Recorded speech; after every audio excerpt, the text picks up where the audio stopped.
When I hear the word Batboy, one of two things come to mind. The first being a non-existent character in the DC universe that my mind had convinced me existed up until about 5 minutes ago, since there's a Batman, and the other also being a non-existent character that if you lived in the 1990s, you could not have missed if you simply went to your local grocery store and went through the checkout aisles. So when the marketing team for a new game called Batboy reached out to me to review their game, I think my mind was already set in a particular direction, and both involved some form of the animal known as a bat. However, I failed to remember that a bat is also a large wooden stick used in baseball, and that is what the bat means in their name, Batboy. And non-sports fans may already be ready to click off of this video, but wait, this game is about as much about baseball as Shovel Knight is about, say, farming. Yes, your main character in the game has a bat as a weapon and is a baseball player, but if no one told you that, you would have just simply thought it was a sword and you were more like a mech or a robot creature. The game plays itself like an old school 8-bit Mega Man game on the NES, and I absolutely love that. The controls are tight, the upgrades are perfectly timed throughout the experience, great soundtrack, and a fun little story to keep you engaged the entire time. So today, let's just break down Batboy and see why this is a modern retro classic. Now, Batboy starts off a story that is a mix between Power Rangers, Mortal Kombat, and Mega Man. You and your friends are normal kids by day, but when night falls, you and all your friends put on your robotic suits and help fight crime within the city. You use your sports skills that you learn by day to help with this, and you develop your identity from that. You, being really great at baseball, become known as Batboy, and your bat is your trusty weapon at hand. One evening though, when you and your sports buddies are out fighting crime, a new villain named Lord Vicious shows up and explains how he wants to host the greatest sporting event ever and captures and brainwashes all of your friends for this particular task. You then set out on a mission to rescue all of your friends back from Lord Vicious, get them back to normal, and fight on your team once again. However, since they are brainwashed, they are the core bosses throughout the levels, and only by defeating them do you restore them to their humanity. Now when you start the first level, which is sort of like a tutorial level, one of Lord Vicious's minions, who literally gets some sense knocked into him, turns him from his evil ways and agrees to help you. And your friend is going to be a small, winged animal that is often associated with evil, a crow.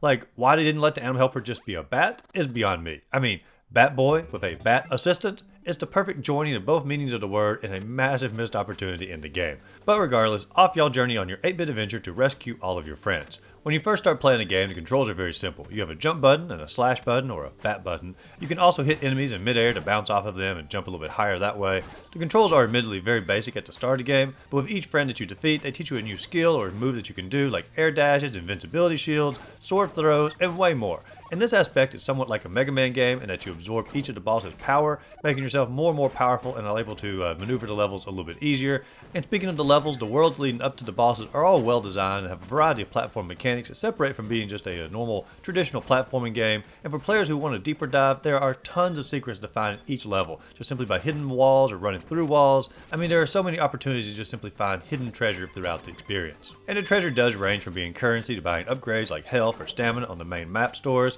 to finding cassette tapes for collectibles, to fruits and merchants hidden throughout the levels. I mean, there's just so much to explore and find in every single level, and this makes the first playthrough have way more variety than a traditional platforming game. It can also lead to more replayability for each level as well. And just like in the Mega Man games, each of the main levels that you choose off the main map will have an individual theme like jungle or ice or fire, and the theme somewhat fits with the boss, but more often it feels like they just sort of randomly place the boss in a random level, and they don't really always match up as well as you would hope. But even with that happening sometimes, the levels themselves are very well designed, very colorful, and most of all, just a ton of fun as you're journeying through, killing all the enemies, finding all the treasure, and fighting off the bosses.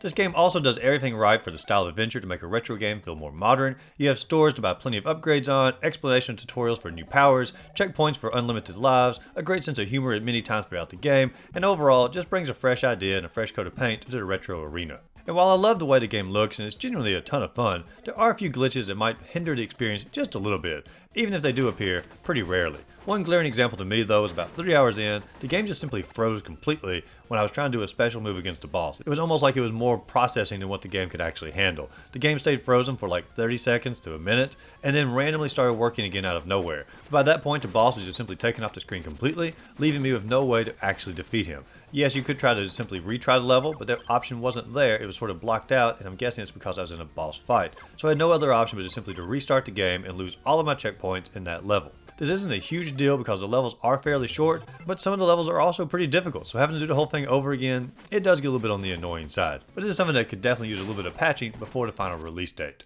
The game doesn't come out until the end of May, so hopefully I'll have it patched out by then.